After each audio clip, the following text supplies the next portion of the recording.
The intellectual forum पारां वतन दोस्त शख्सियतुनि सां शाम मल्हाइण वारी रिवायत बरक़रार रखंदे सीनियर सहाफ़ी एडिटर कालम नवीस ऐं सहाफ़त में नवां लाड़ा मुतारिफ़ कराईंदड़ महमूद शाम सां रिहाण रचाई वई। कराची प्रेस क्लब में कोठायल तक़रीब में इंटेलेक्चुअल फोरम जे चेयरमैन ऐं 4 मार्च जे हीरो दानिश्वर एडवोकेट मसूद नूरानी, अॻूणे secretary Ashfaq Memon, professor Ejaz Qureshi, doctor Tauseef Ahmed, Mohammad Shoaib बिकिक, अकबर मलिक, प्रोफेसर मुश्ताक महर समेत सियासी, समाजी ऐं अदबी शख्सियतुनि तोड़े सहाफ़िन वॾे अंग में शिरकत कई। उन मौके ते सीनियर सहाफ़ी महमूद शाम मेरांटी सां ॻाल्हाईंदे चयो त मां सिंध जो कर्ज़ी अॻुई हुयुसि, पर हाणे उहो कर्ज़ वधी वियो आहे। हिन चयो त जॾहिं खां सिंध धरती ते कदम रखियो आहे तॾहिं खां हिन धरती जो मक़रूज़ आहियां। महमूद शाम चयो त सिंध मूंखे शऊर ॾिनो, सिंध जा नौजवान कुर्बानियूं ॾियण वारा आहिनि। ॾुख उहो रहंदो त मां सिंधी लिखी ऐं पढ़ी न सघियुसि। मैं कहा कि जो सिंध का मकरूज़ हूँ, आज कर्जा और ज़्यादा चढ़ गया और ये हमारे सब लोग हैं जो यकजहती चाहते हैं, सब आपस में, इंसानों में, मुसलमानों में और सिंध के नए पुराने लोगों में यकजहती चाहते हैं। तो ये कोशिश है और ये पहले से करते आ रहे हैं। इंशाअल्लाह ये कोशिशें कामयाब होंगी।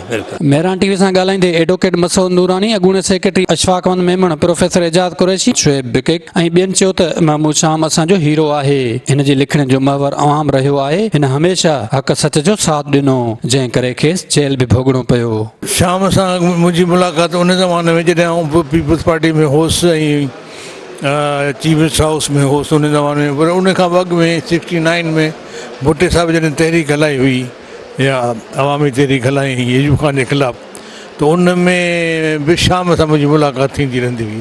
तंहिं वक़्त खां वठी गॾु आहियूं ऐं ज़बरदस्त राइटर आहे। उन में वॾो उन में ख़ूबी इहा आहे त उहो अवाम लाइ लिखे थो, अवाम लाइ लिखंदो। के सहाफ़ी खणो करे मोस्टली पर्सनैलिटी ते वेंदा आहिनि, पर हू हुन मां मूं ॾिठो त ऐं उहो आवाम जे फ़ाइदे में आवाम जे मसइलनि खे खणे थो ऐं तमामु असराइते नमूने खणे थो, जंहिंजे करे उनजो जेको बि उन जी लिखणियूं आहिनि उन में ॾाढो माण्हू एप्रिशिएट कनि था। मां बि उनजो हुउसि। उन ज़माने में हूंदा अलफ़त निकिरंदो हो, मयार निकिरंदो हो ऐं पोइ उन खां पोइ वरी जेका मसावात अख़बार आई, त उन ज़माने में इहे जेके रिसाला हुआ या अख़बार हुयूं, उन्हनि में जेके बि लिखियूं हुयूं, कॉलम्स हुआ या न्यूज़ हुयूं, अहिड़े अंदाज़ में पेश कयूं वेंदियूं हुयूं जो अवाम इलेक्ट्रीफाई थी वेंदो हो, अवाम में जोश भरिजी वेंदो हो। इन जे करे उहो कामयाबु विया ऐं चूंडिजी आया। जेका इंटेलेक्चुअल फोरम आहे न, इन जी कोशिशि इहा ई हूंदी आहे त असीं मोहबतूं फैलायूं। इंटेलेक्चुअल फोरम जे ॿियनि अगराज़ व मक़ासिद सां गॾु गॾु इहो बि हिकिड़ो मेन मक़सदु आहे त सिंध में हम आहंगी हुजे ऐं हम आहंगीअ में उहे शख़्स जिन जी शख़्सियतुनि में तासुब कोन्हे, जिन जॾहिं बि हुननि खे मौक़ो मिलियो आहे हुननि मोहबत जी ॻाल्हि कई आहे, जॾहिं बि हुननि लिखियो आहे त तासुब खां मथे थी, सिंधी मुहाजिर जी ॻाल्हि खां मथे थी, उर्दू सिंधीअ खां मथे थी, हुननि उहा ॻाल्हि कई आहे जंहिंसां माण्हुनि में वेझड़ाइप थिए, जिन में हिक ॿिए जे माण्हू वेझी अची हिक ॿिए खे सम्झनि ऐं हिकिड़ी नई जनरेशन उहा पैदा थिए जेका इन्हनि सभिनी ॻाल्हियुनि खां बाला हुजे। महमूद शाम साहिब जी शख़्सियत उन्हनि में आहे। महमूद शाम उन्हनि माण्हुनि में आहे जंहिंजी जेकॾहिं तव्हां लिखणियूं पढ़ंदव, शेर व शाइरी पढ़ंदव, जॾहिं खां वठी उन फील्ड में आयल आहे।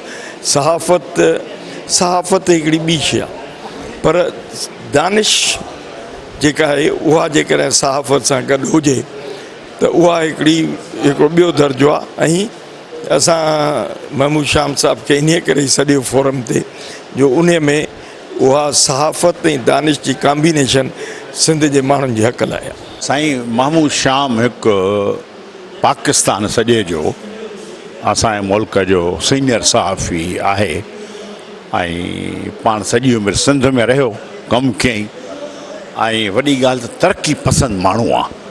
हिन जेका सोच आहे उहा ॾाढी हिकिड़ी सुठी ऐं माण्हुनि जी भलाई लाइ, मुल्क जे भलाई लाइ तमामु हुनजी हिकिड़ी। ऐं हू पाण जंग अख़बार जो कई साल एडिटर रहियो आहे ऐं हींअर बि उर्दू रिसालो कढे थो ऐं लिखे पढ़े तमामु घणो थो, इलाही किताब लिखिया अथई ऐं असुली त पंजाब जो आहे पर हिते अची सेटल थियो। असांखे घणी ख़ुशी थींदी आहे हिन माण्हू सां मिलंदा आहियूं। असुल ॻाल्हि इहा आहे त अहिड़ा जेके माण्हू आहिनि से सिंध बाबति क्लियर आहिनि, साफ़ ज़हन रखनि था। शाम साहब मेरे एडिटर रहे, मैंने बहुत कुछ सीखा है। हमगीर शख्सियत हैं, वो इब्तदाई दौर से ही तरक्की पसंद नज़रिए से मुतासिर हुए और अब भी किसी न किसी तरह उस नज़रिए से जुड़े हुए हैं। बहुत अच्छे सहाफ़ी हैं, बहुत अच्छे एडिटर हैं, बहुत अच्छे कालम निगार हैं। आइडियाज़ की भरमार होती है उनके पास, हमेशा नए आइडियाज़ पेश करते हैं, नौजवानों को इनकरेज करते हैं। मैंने काम किया उनके साथ कि किस तरह हम नौजवानों को सेंसर के ज़माने में हौसला अफजाई करते थे कि हम एडिटोरियल लिखें, ख़बरें लिखें। फिर एक ख़ासे ज़माने तक सहाफ़ियों की ट्रेड यूनियन से मुंसलिक रहे। 2 दफ़ा वो ट्रेड यूनियन एक्टिविटीज़ की वजह से मुलाजमत से बरतरफ हुए, 70 की हड़ताल में निकाले गए और 2 दफ़ा गिरफ़्तार भी हुए। बल्कि गिरफ़्तार तो 3-4 दफ़ा हुए, मगर 2 दफ़ा PFJ की तहरीक में गिरफ़्तार हुए। 70 में निकाले गए और फिर 78 में जो मसावात की तहरीक थी उसमें उन्हें गिरफ़्तार किया गया। तो वो एक इतनी तवील उम्री के बावजूद वो अब भी इसी तरह एक्टिव हैं, बड़ी हैरत होती है और बेतहाशा किताबों के मुसन्निफ़ हैं। महमूद शाम साहब जी का शख्सियत आहे त पाण में 1940 में इंडिया जे शहर पटियाले में पैदा थिया हुआ।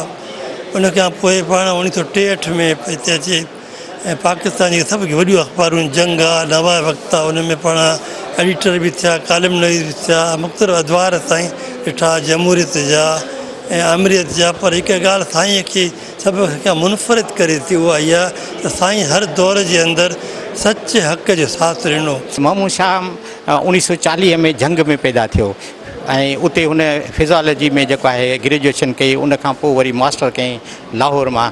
उन खां पोइ हू उते मुख़्तलिफ़ अख़बारनि में एडिटिंग कंदो रहियो। वरी हिते कराची में अची वियो, कराची में मसावात में, अख़बार जहान में, मुख़्तलिफ़ अख़बार हुन जेको आहे वॾो कमु कयो। महमूद शाम साहब सां जेका अदबी रिहाण रचाई वई आहे उनखे मञता पेश करण जे लाइ इहो वक़्त जी ज़रूरत आहे, छो त महमूद शाम साहब हिन वक़्तु सहाफ़त में सीनियर मोस्ट माण्हू आहे ऐं बेबाक सहाफ़त जंहिंखे चइजे, आज़ादु सहाफ़त जंहिंखे चइजे, बेदाग सहाफ़त जंहिंखे चइजे, हीउ उन जो अलमबरदार रहियो आहे शुरू खां वठी। महमूद शाम साहब जो कैरियर जेको आहे उहो 1960 खां शुरू थिए थो, यानी हिन वक़्तु माशाअल्लाह उन्हनि जी अदबी इल्मी ख़िदमतुनि खे, सहाफ़ती ख़िदमतुनि खे 60 साल थी चुका आहिनि।